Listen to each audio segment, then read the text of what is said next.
I'm Vicheath. My pronouns is he, him, they, them. What's your ethnicity slash identity?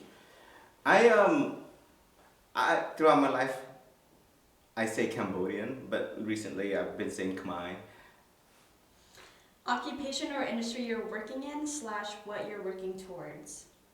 I'm a tattoo artist. I own my own shop, and eventually I want to be a theoretical physicist. What ethnicity or race have you been mistaken as, and can you share a story or example? Yeah.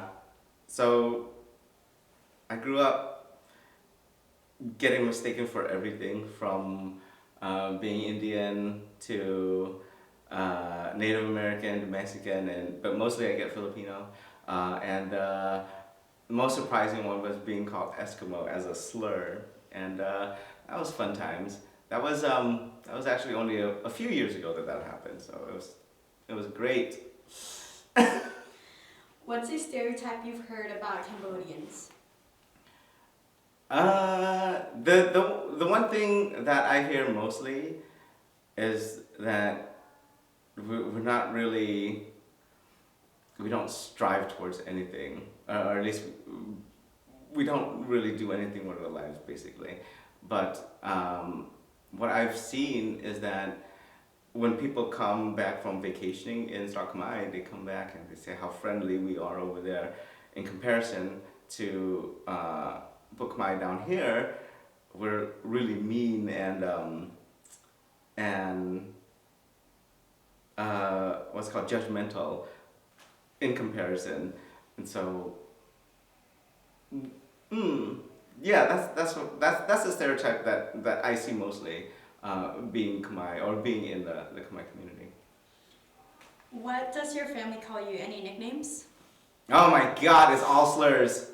But the nicest one is Achiat, and that's just like that's that's yeah, it's Achiat. It's just like a rude form of your own name. What's the first thing that comes to your mind about being Cambodian or Khmer?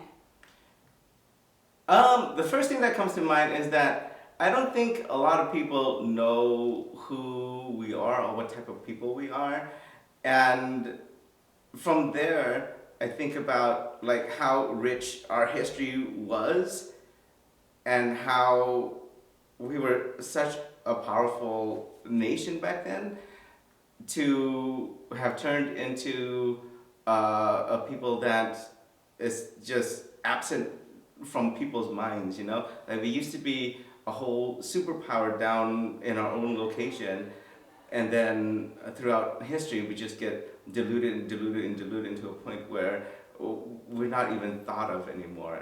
So when I think about our culture, I think of how sad our history is. Do you feel connected to your culture? Why or why not?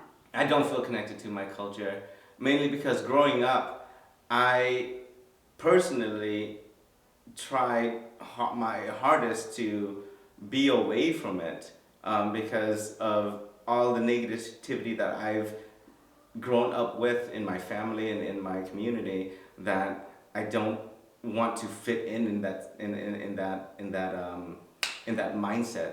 So growing up, I didn't want to feel connected, and that resulted in me being disconnected from my whole culture. Nowadays, I feel like I missed out on so much of my own history because I did that, and nowadays I'm actually trying to find my place in my culture again. But I'm at the point where I've strived so far away from it that it's making it really difficult to get back into the community.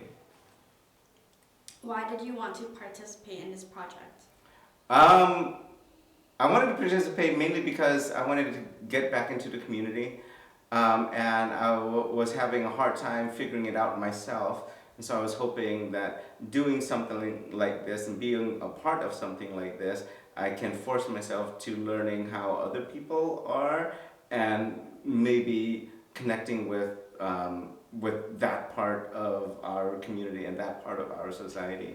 But I I Yeah, okay, there we go. That's the answer. I thought it was gonna be longer, but it worked. Fun fact you want to share about you or your culture?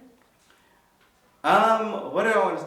I want to say that the durian is tasty, and that we should like trump the stereotype that durians are stinky, because if you get used to it, it's not stinky, and if you get used to something for long enough, everybody could enjoy it. So there you go. I don't know if that's part of our culture, but that's my favorite fruit. Okay. You want to end it?